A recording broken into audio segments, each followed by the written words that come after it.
Եթերում ազատ լուրերի հիմնական թողարկումն է, ձեզ հետ են Անի Ստեփանյանը եւ Արա Աբրահամյանը։ Բարի երեկո։ Օրվա իրադարձությունները նախամարոտ։ 2025 թվականի հունվարի 7-ից 31-ը Հայաստանում կանցկացվի ձմեռային զորակոչ։ Որոշումն ընդունվել է կառավարության այսօրվա նիստում։ Գործադիրը հաստատել է նաև Լեռնային Ղարաբաղից բռնի տեղահանված առանձին խմբերի կեցության եւ այլ ծախսերը հոգալու համար սոցիալական աջակցության տրամադրման կարգը։ Հայաստանը Հնդկաստանի հետ բանակցություններ է վարում եւս 78 միավոր ատաքս քարշակող հրետանային համակարգեր գնելու վերաբերյալ, ինչն է Հայաստանի իշխանություններին մղել դիտարկել ավելի մեծ ծավալներով գնումների հնարավորությունը։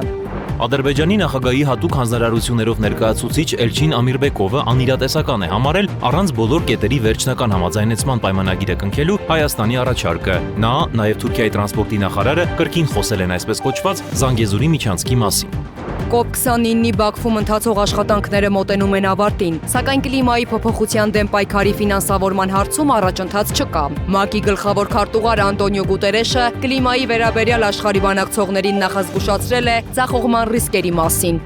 ԱՄՆ նորընտիր նախագահ Դոնալդ Թրամփը հայտարարել է կրթության, ֆինանսական եւ առողջապահության ոլորտներում ղեկավար կազմի տեխնացուների առաջադրման մասին, ովքեր կղեկավարեն այս գերատեսչությունները։ Հայտնի են արդյոք նրանք հանրությանը։ Տպավորիչ շոու ծրագիր դրոշների շքերթ մարզահամերգային համալիրում կայացել է ըմբշամարտի բանակայինների աշխարհի առաջնության բացման հանդիսավոր արարողությունը։ Հայաստանը ֆանտաստիկ մեկնարկ է գրանցել, նվաճելով 3 ոսկե, 2 ական արծաթե եւ բրոնզե մեդալներ։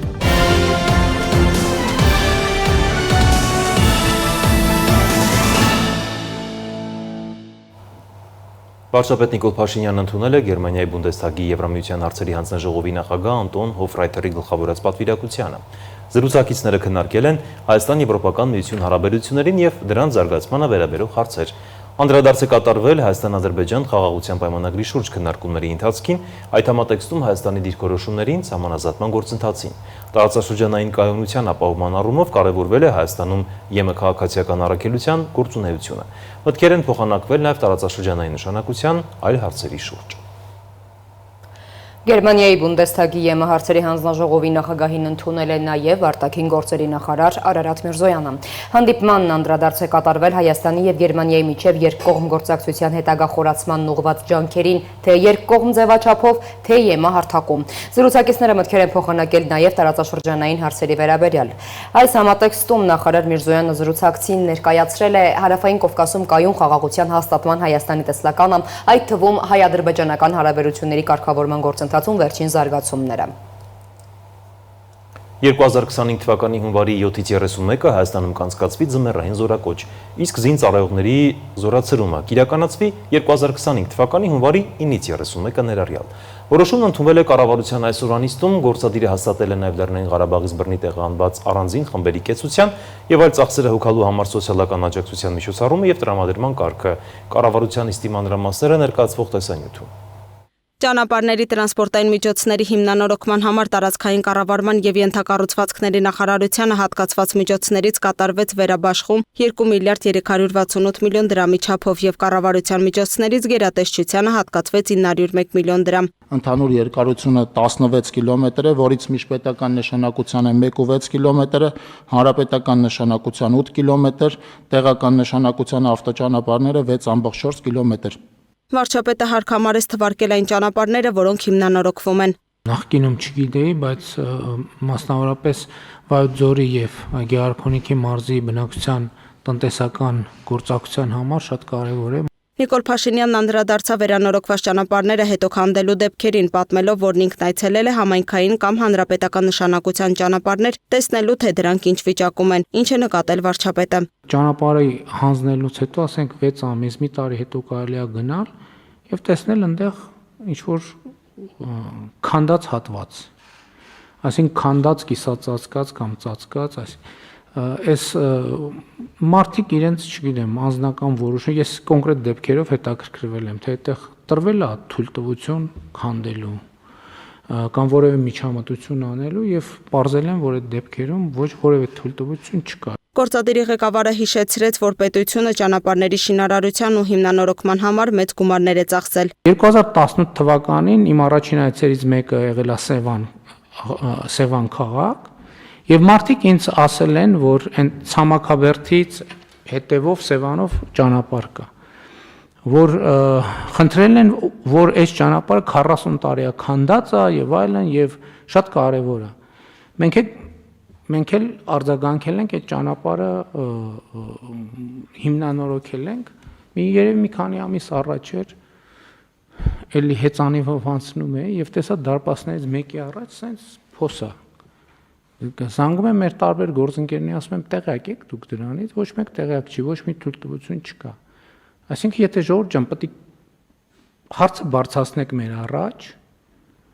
մենք արձագանքենք, հետո դուք սկսեք կտոր քանդել, ինչի համար ենք սա, այնա քանդած էր, էլի կթողեինք հանգիստ իր համար քանդած կմնար։ Տասնյակ տարիներով քանդված ճանապարհները կառուցում ենք, մայթերը կառուցում ենք, իսկ հետո տեսնում ենք մեկը մի ավտո ավազ է թափել մայթի վրա, մյուսը քարե շարել, ասաց Փաշինյանն ու հավելեց. սա ապապետական մոտեցում է։ Նա կարևորեց բարեկային ոստիկանության դերն այդ ամենի դեմն առնելու համար։ Վարչապետը զգուշացրեց, որ նման դեպքերի ականատես լինելու դեպքում հետևություններ կարվեն, եւ եթե այս կապակցությամբ խնդրանքները տեղ չհասնեն, ապա հարկադրանքի միջոցներ կկիրառվեն։ Համայնքներով պատահական մտնելու եմ։ Որ մարզում, որտեղ ես տեսա, որ 66, 157, չգիտեմ 06, 31, բան правильный forma քար, աղյուս, ավազ,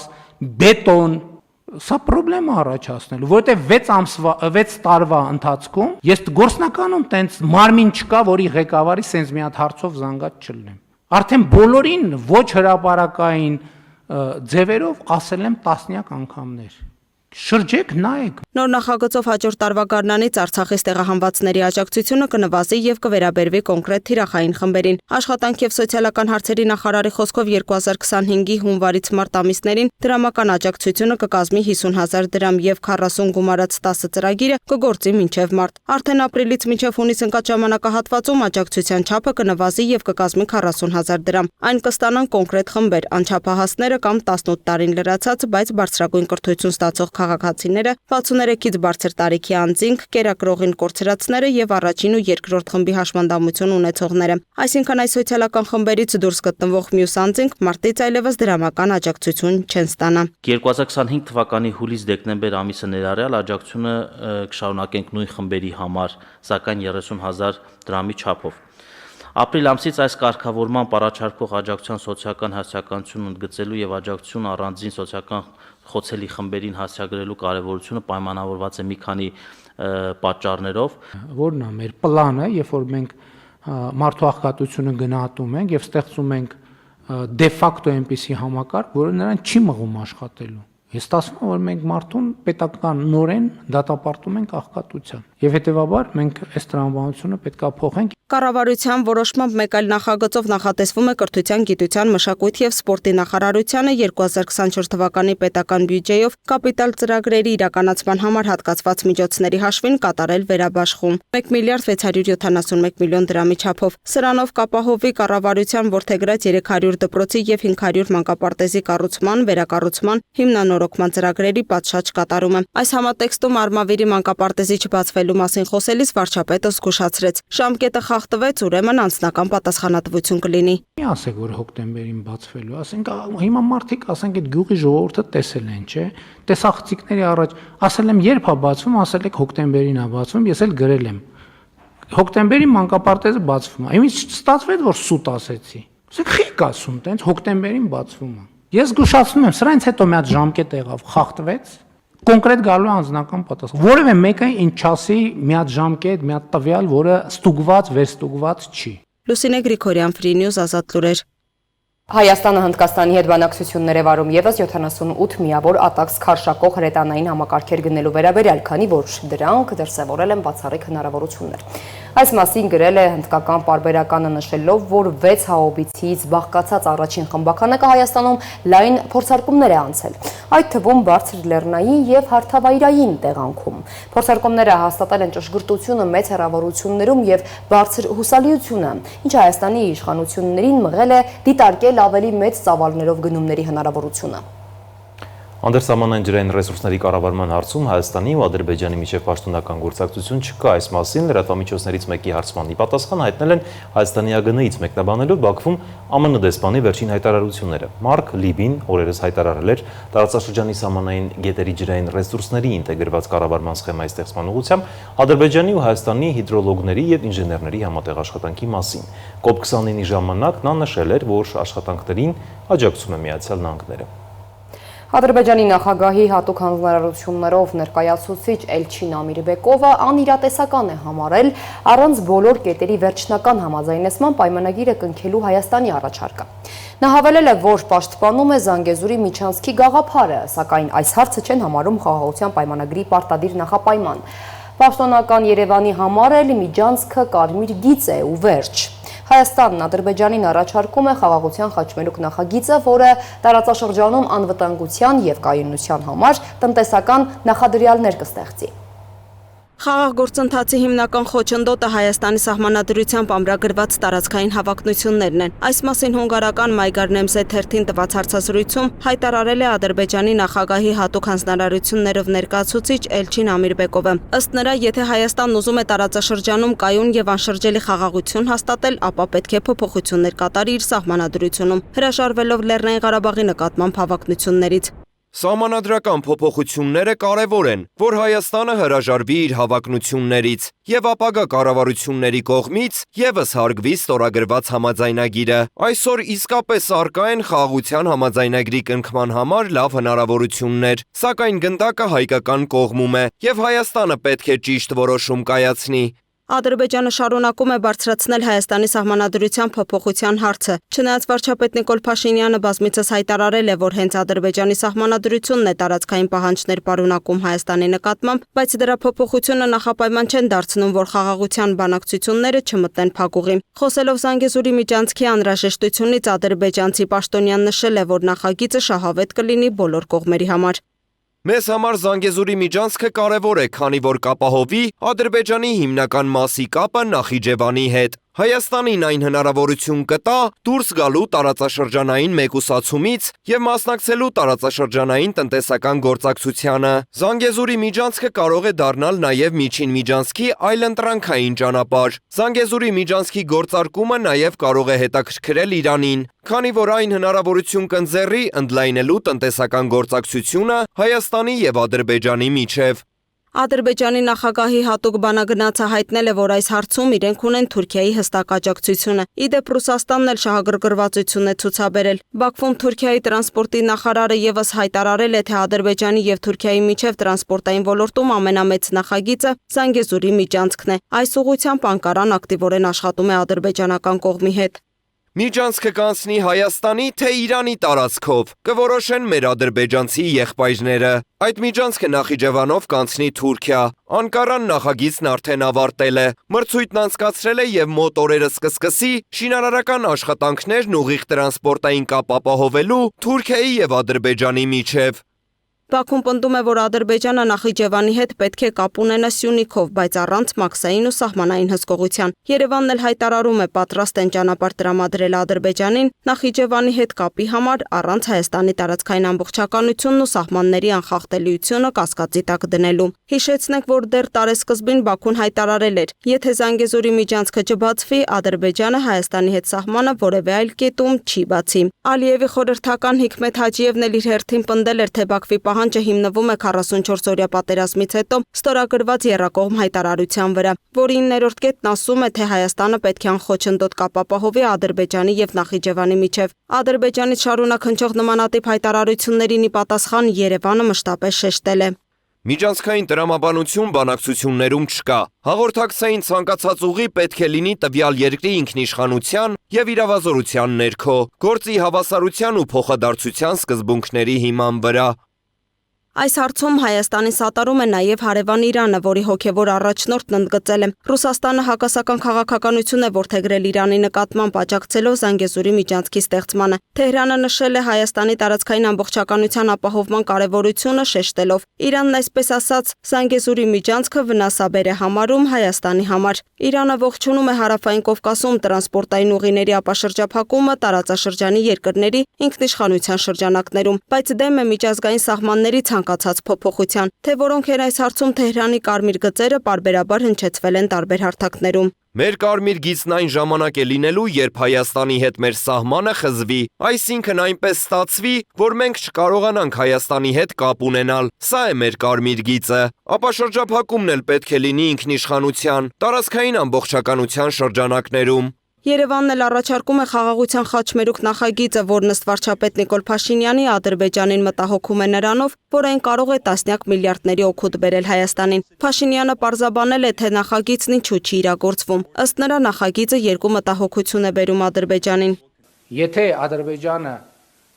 անկեղծ մտածում է, որ ռազմավարական հեռանկարում Հայաստանը ագրեսիվ պլաններ ունի Ադրբեջանի նկատմամբ, դա կարող է ստեղծել ընկալումներ, որ այդ տասնյակ միլիարդ դոլարները կարող են օգտագործվել ընդդեմ Ադրբեջանի։ Բայց կա նաև հակադարձը, որ եթե Ադրբեջանը ագրեսիվ մտադրություններ ունի Հայաստանի Հանրապետության նկատմամբ, դա կարող է մտահոգել Ադրբեջանին, որ այդ տասնյակ միլիարդ դոլարները կարող են օգտագործվել Հայաստանի պաշտպանունակությունը բարձրացնելու համար եւ Ադրբեջանը իր ագրեսիվ պլանները Հայաստանի Հանրապետության նկատմամբ իրագործելու խնդիրներ կարող է ունենալ։ Փաշինյանը կրկին վերահաստատել է Հայաստանը որևէ ագրեսիվ նկատառում տարածաշրջանային երկրների նկատմամբ չունի, ճանաչում է բոլոր հարևան երկրների տարածքային ամբողջականությունը եւ պատրաստ է դրա վերաբերյալ դե յուրե պարտավորություններ ստանձնել, իսկ սեփական օկուպացված տարածքները ռազմական ճանապարհով վերադարձնելու խնդիր ըստ վարչապետի Հայաստանը չի դնում։ Ըստ Փաշինյանի Ադրբեջանն իր խոսույթով ուզում է, որ Հայաստանի ճանապարհներն օգտագործելի լինեն իր համար, բայց միևնույն ժամանակ Հայաստանը շարունակի մնալ շրջափակման մեջ։ Սա ինքնին անտրամաբանական մոտեցում է, եւ այս մոտեցումը Հայաստանի համար չի կարող լինել ընդունելի։ Փաշինյանի ներկայացմամբ խաղաղության խաչմերուկ նախագիծն իսկական բարեբախտություն կարող է լինել մեր տարածաշրջանի համար, ստեղծելով տնտեսական նախադրյալներ անվտանգության եւ կայունության համար։ Լուսինե Գրիգորյան, Free News, Ազատ լուրեր։ ՄԱԿ-ի գլխավոր քարտուղար Անտոնիո Գուտարեշն այսօր կրկին ժամանել է Բաքու մասնակցելու կլիմայի փոփոխության ՄԱԿ-ի 29-րդ համաժողովի աշխատանքներին։ Այցից առաջ Գուտարեշը X-ի իր էջում գրել է. պետք է արագացնել անցումը հանածով առելիքից վերականգնող էներգիա, որն ապահովում է մաքուր օդ էներգետիկ անվտանգություն։ Նա շեշտել է հանածով առելիքի դարաշրջանի ավարտը անխուսափելի է։ Գուտերեշը կլիմայի վերաբերյալ աշխարհի բանակցողներին նախազգուշացրել է ձախողման ռիսկերի մասին։ Կոչ անելով Բաքվում գործարք կնքելու համար ավելի մեծ ջանքեր գործադրել, հավելելով, որ բազմաթիվ էական տարաձայնություններ դեռ պահպանվում են։ Այսօր Ադրբեջանի ներկայացրած նախագծի տեքստը մերժվել է դրա անորոշության պատճառով։ Տեքստում բաց էր թողնված ամենակարևոր կետը, թե որքան են հարուստ երկրները պատրաստ վճարել ավելի աղքատ երկրներին։ Բաքվում կայացած բանակցություններում, որոնք հայտնի են որպես COP29, փորձում են հաստատել տարեկան 1.3 տրիլիոն դոլարի ֆինանսավորում, սակայն հարուստ պետությունները նշում են, որ պատրաստ են վճարել միայն մի քանի 100 միլիարդ։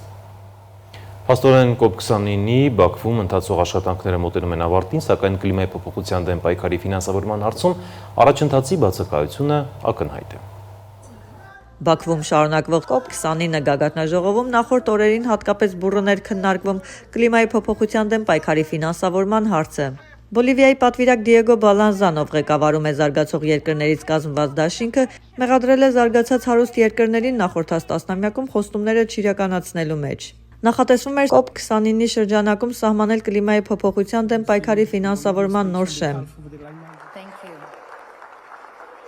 Մեր երկրները տուժում են կլիմայի փոփոխությունից հիմնականում զարգացած երկրների արտանետումների պատճառով։ Գնահատողներից ոմանք կարծում են, որ գլոբալ ջերմացումը մեղմելու ծախսերը տարեկան կարող են կազմել մոտ 1.3 տրիլիոն դոլար։ Կլիմայի փոփոխության դեմ պայքարի ֆինանսավորումը բարեգործություն չէ, այն 100%-ով բխում է յուրաքանչյուր պետության շահերից, որոնք են պաշտպանել տնտեսությունները եւ մարդկանց կլիմայական մոլեգնող ազդեցություններից։ COP29-ի շրջանակում քննարկվող կլիմայի փոփոխության դեմ պայքարի ֆինանսավորման մասին համաձայնագիրը կարող է նոր փուլ բացել մոլորակի ջերմացման դեմ ուղղված գործողություններում, թույլ տալով երկրներին ավելի արդյունավետ պայքարել ջերմոցային գազերի արտանետումների դեմ եւ հասնել գլոբալ տաքացման տեմպերի նվազեցմանը։ Գիտնականներն ահազանգում են, եթե փոփոխությունները չլինեն, երկիրը կարող է տաքանալ 2.7 աստիճան ըստ Ցելսիուսի սանդղակի, ինչը աղետալի հետևանքներ կունենա մեր մոլորակի համար։ Վերադառնանք Բաքու կլիմայի փոփոխության դեմ պայքարի ֆինանսավորման հարցում առաջընթացի բացակայությունը մտահոգում է մասնակիցներին։ Սա կոպի ամենավատ առաջին շաբաթներից մեկն է, որին մասնակցել եմ նախորդ 15 տարիների ընթացքում։ Շատ սահմանափակ առաջընթաց է գրանցվել կլիմայի ֆինանսավորման հարցում եւ թե ինչպես է աշխարհը պատրաստվում կրճատել արտանետումները։ Ադոն կարծում է, որ Բաքվում ընթացող բանակցությունները հետին պլան են մղվել Թրամփի վերընտրության պատճառով։ Հարուստ աշխարհը թաքնվում է Թրամփի հետևում եւ չի ցանկանում արձագանքել զարգացող երկրների 1.3 տրիլիոն դոլար կազմող պահանջին կլիմայի փոփոխության դեմ պայքարի ֆինանսավորման համար։ COP29-ը նախագահող Ադրբեջանի ներկայացուցիչ Մուխթար Բաբայևը մասնակիցներին կոչ է արել արագ գործել աճող մտավախությունների ֆոնին։ Ամերիկայի ձայն, Վաշինգտոն։ Շարունակում ենք թողարկումը, Միացյալ Նահանգների նորընտիր նախագահ Դոնալդ Թրամփը հայտարարել է կրթության, ֆինանսական եւ առողջապահության ոլորտներում ղեկավար կազմի թեկնածուների առաջադրման մասին։ Ովքեր կղեկավարեն այս գերատեսչությունները, հայտնի են արդյոք նրանք հանրությանը ինչ գործունեություն են ծավալել։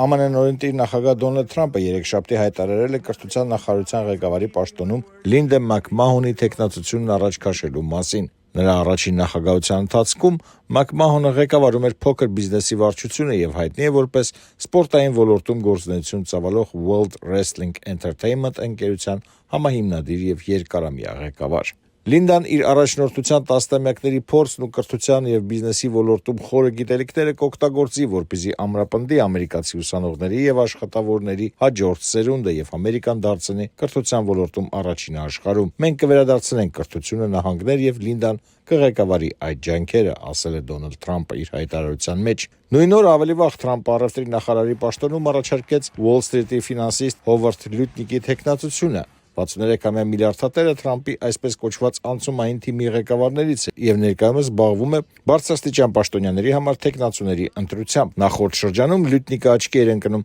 Դոնալդ Թրամփին ցուցաբերած աջակցությամբ։ Միջազգային ասպարեզում ֆինանսական ծառայություն մատուցող Cantor Fitzgerald ընկերության նախագահ Լյուտնիկը համարվում էր ԱՄՆ ֆինանսների նախարարի թեկնածու, սակայն ըստ տեղեկությունների նա տալու տվեց ներդրող Սկոտ Բեսենտի հետ հակասությունների պատճառով։ Ինչևէ, եթե սենատը հաստատի թեկնածությունը, Լյուտնիկը կարող է առանցքային դեր խաղալ ԱՄՆ նոր նախագահի տնտեսական եւ առևտրային քաղաքականության իրականացման գործում։ Թրամփն առաջարկել է զգալիորեն բարձրացնել ներմուծվող ապրանքների նկատմամբ սահմանված մաքսատուրքերը, նպատակ ունենալով ամրապնդել ամերիկյան արտադրությունը, սակայն այս քայլը կարող է կարճ ժամանակ անց հանգեցնել գնաճի, անգամ վնաս պատճառել միջազգային տնտեսությանը։ Առևտրի նախարարությունը վերահսկում է ԱՄՆ կառավարության քաղաքականությունը տնտեսության տարբեր ճյուղերում, նպաստում տնտեսական աճին։ Հայտնի է, որ Լյուտնիկը նախկինում նվիրատվություններ է կատարել թե դեմոկրատների եւ թե հանրապետականների օգտին, մեկ անգամ նույնիսկ հայտնվել է Թրամփի վարած եւ NBC-ով հեռարձակվող հեռուստահաղորդմանը, որով Թրամփը զբաղվում էր մինչև 2016 թվականի նախագահ ընտրվելը։ Լայն հանրությունը Լյուտնիկի մասին լսեց գրեթե քառորդ դար առաջ, երբ 2001 թվականի սեպտեմբերի 11-ի ահաբեկչության հետևանքով փլուզված Նյու Յորքի համաշխարհային առևտրի կենտրոնի երկվորյակ աշտարակների փլատակների տակ մնացին նրա Cantor Fitzgerald ընկերության 658 աշխատակիցներ։ Ընկերության գրասենյակը շենքերից մեկում էր։ Հովարդ Լյուտնիկի եղբայր Գարին նույնպես այդ զոհերի թվում էր։ Հովարդը եւս կարող էր լինել այնտեղ, սակայն այդ օրը նա իր որդուն Քայլին տանում էր մանկապարտեզ։ Ի վերջո միլիարդատերը կարողացավ փրկվել հարավային աշտարակի փլուզումից, թաքնվելով հարակից մեքենայի տակ։ Հետագայում նա ստեղծեց Cantor Fitzgerald Relief Fund հիմնադրամը ահաբեկչական հարձակումների եւ բնական աղետների հետևանքով զոհերի ընտանիքներին աջակցելու համար։ Երեքշաբթի Թրամփը նաեւ հայտարարեց, որ բժիշկ Մեհմեդ Օզը, ով հայտնի է որպես հեռուստաշոու երկարամյա հաղորդավար, կնշանակվի Medicare եւ Medicaid ծառայությունների համակարգող կենտրոնի ղեկավար։ Գերատեսչությունը պատասխանատու է հիմնականում տարեցների եւ աղքատների վերաբերող կառավարության երկու հիմնական առողջապահական ծրագրերի իրականացման համար։ Թրամփն աջակցում էր Օզին 2022 թվականի Փենսիլվանիայում սենատի համար ընտրապայքարում, սակայն Մեհմեդ Օզը այդ ժամանակ պարտվեց։ Միջազգային քրեական դատարանը Իսրայելի վարչապետ Նեթանյահուի եւ պաշտպանության նախարար Գալանտի ձերբակալության օրդեր է տվել Գազայում ենթադրյալ ռազմական հանցագործությունների համար։ Դատարանը երկու որոշում է կայացրել, մերժելով Իսրայելի բողոքարկումները։ Իսրայելը պաշտոնական առարկություններ ներկայացրել Հագայի դատարան սեպտեմբերին Նեթանյահուի եւ Գալանտի նկատմամբ ձերբակալության օրդեր տրամադրելու դատախազի պահանջի օրինականության վերաբերյալ։ Նոյեմբերի 5-ին Նեթանյահուն պաշտպանության նախարարի պաշտոնից ազատել էր Յոաֆ Գալանտին եւ նրա փոխարեն նշանակել արտաքին գործերի նախարար Իսրայել Կացին։ Միջազգային նորությունները դիտեք տեսաշարով։ Ուկրաինան Մեծ Բրիտանիայի մատակարարած Storm Shadow հրթիռներն արձակել է Ռուսաստանի ներսում գտնվող թիրախների ուղղությամբ։ Լոնդոնն ու Կիևը չեն հաստատել այդ լուրը, սակայն դրանց տեղակայումը լայնորեն լուսաբանվել է բրիտանական ԶԼՄ-ներում։ Մեծ Բրիտանիան ավելի վաղ հայտարարել էր, որ բրիտանական տանկերը, հակատանկային հրթիռները եւ ռազմական տեխնիկան կարող են օգտագործվել Ռուսաստանի ներսում որպես Ուկրաինայի պաշտպանության մաս, սակայն պահպանել է հեռահար հրթիռների օգտագործման սահմանափակումները։ Ռուսաստանի Դաշնության պաշտպանության նախարարությունը երեքշաբթի հայտնել որ Ուկրաինան Բրյանսկի շրջանի ուղղությամբ արձակել է Միացյալ Նահանգների մատակարարած հրթիռներ, զոհեր կամ ավերածություններ չեն եղել։ Կիևում մի քանի դեսպանատներ փակվել են ռուսական հարձակման սպառնալիքի պատճառով։ Միացյալ Նահանգները մեկ օրով դադարեցրել է դիվանագիտական առաքելության աշխատանքը, որին հաջորդել են Իսպանիան, Իտալիան եւ Հունաստանը։ Ռուսաստանի արտաքին հետախուզության ղեկավարն ասել է, որ Մոսկվան պատասխան հարված կհասցնի ՆԱՏՕ-ի այն երկրներին, որոնք նպաստում են ռուսական տարածքի դեմ ուկրաինական հեռահար հրթիռային հարվածներին։ Միացյալ Նահանգներն օգտագործել է վետոյի իր իրավունքը ՄԱԿ-ի անվտանգության խորհրդում եւ արգելափակել Պաղեստինա-իսրայելական հակամարտության վերաբերյալ բանաձևի նախագիծը, որը պահանջել է անհապաղ եւ անվերապահ հրադադար Գազայում։ Փաստաթղթին կողմ են քվեարկել անվտանգության խորհրդի 15 անդամից 14-ը։ Փաստաթղթում պահանջվել է ազատ արձակել անկլավում պահվող բոլոր պատանդներին, պահպանել միջազգային իրավունքի նորմերը, ապահովել մարդասիրական օգնության հասանելիությունը Գազայի քաղաքացիական բնակչությանը։ Իսրայելական ուժերի հարվածների հետևանքով Գազայի հատվածում սպանվել է առնվազն 48 պաղեստինցի, այդ թվում մեկ փրկարար առնվազն 10 մարդ անհետ կորել է։ Ըստ առողջապահության ոլորտի պաշտոնյաների իսրայելական ուժերը հյուսիսային հատվածում ավելի խորն են ներխուժել, ռմբակոծելով հիվանդանոցը եւ պայթեցնելով տներ։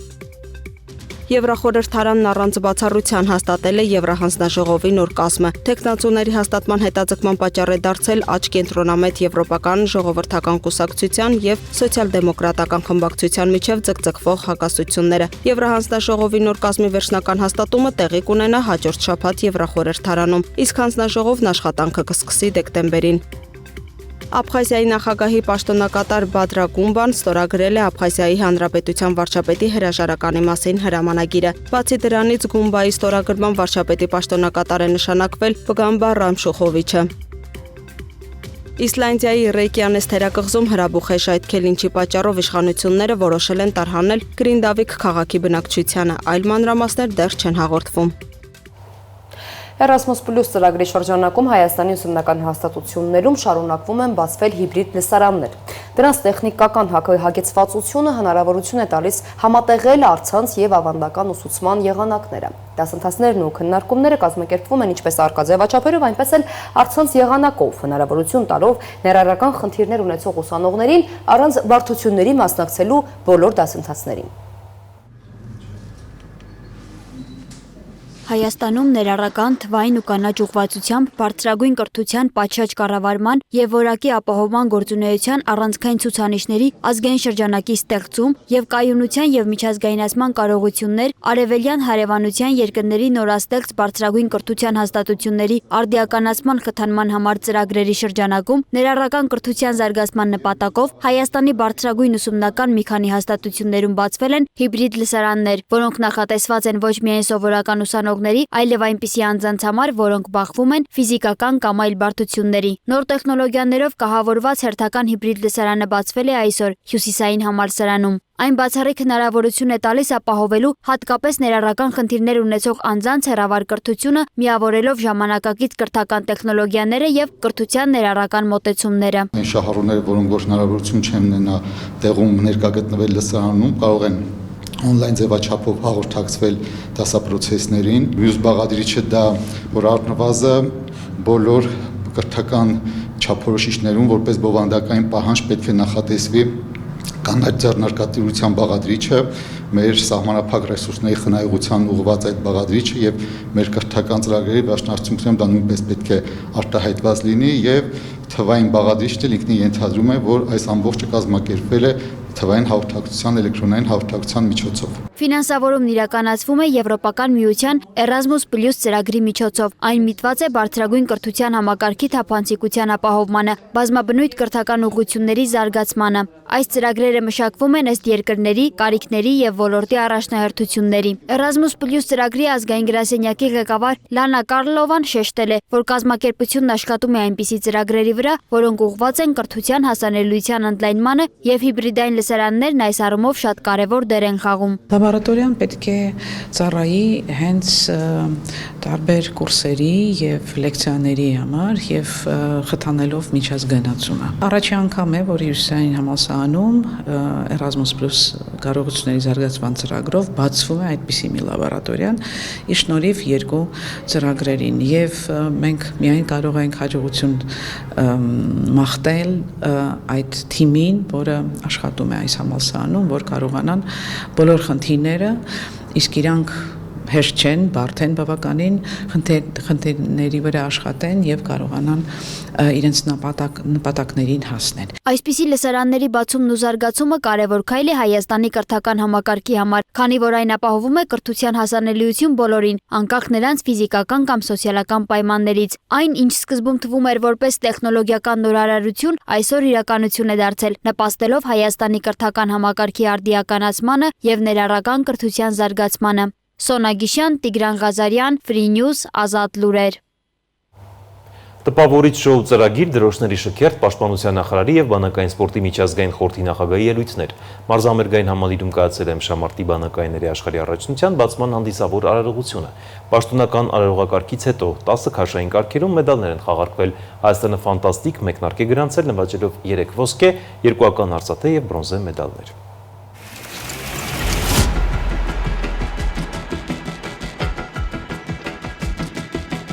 Երևանի Կարեն Դեմիրճյանի անվան մարզահամերգային համալիրը կրկին սպորտային շունչ է ստացել։ Այս անգամ մեկ հարկի տակ հավաքելով 24 երկրի 400 ըմբիշների։ Տպավորիչ շոու ծրագրով մեկնարկեց բանակայինների աշխարհի 37-րդ առաջնության բացման հանդիսավոր արարողությունը։ Հաջորդեց մասնակից երկրների դրոշների շքերթը։ Հայաստանի դրոշը բեմահարթակ բարձրացնելու ժամանակ համալիրը թնդաց զինվորականների վանկարկումներով։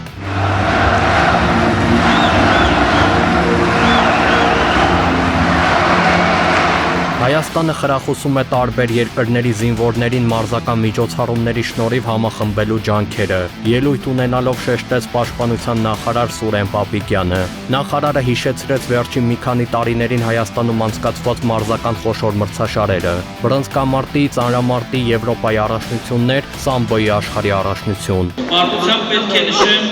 որ Հայաստանն իր պատվելի տեղն ունի համաշխարհային սպորտում։ Մի ելույթի շրջանակներում դժվար է նշել Հայաստանի բոլոր սպորտային նվաճումները։